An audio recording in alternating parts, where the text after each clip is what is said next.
জামা pant bag এখন অতীত, এবার টাকার বিনিময়ে হচ্ছে জন্ম। হ্যাঁ, কারখানায় তৈরি হচ্ছে সন্তান। জানেন কারখানায় কিভাবে তৈরি হচ্ছে সন্তান? কোন দেশে চলছে সন্তান তৈরির কারখানা? দেখুন, এক প্রতিবেদনে বলা হয়েছে ইউক্রেনে কিছু শর্ত মানার মধ্য দিয়ে বাবা মা হতে পারবেন সন্তান উৎপাদনে অক্ষম দম্পতিরা। অবশ্যই এক্ষেত্রে খরচ করতে হয় বিপুল পরিমাণ অর্থ।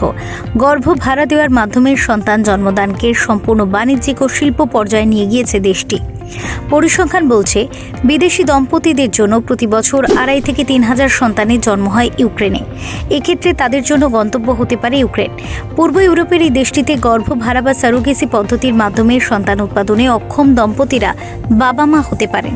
দেশটি বর্তমানে সন্তান তৈরির কারখানা হিসেবেও পরিচিত। বিবাহিত জীবনের প্রকৃত সুখ তখনই আসে যখন পরিবারের সন্তানের আগমন ঘটে, কিন্তু বিশ্বের অসংখ্য দম্পতি সে সুখ পায় না। অনেক চেষ্টা করেও তারা সন্তানের জন্ম দিতে পারে না, অক্ষম।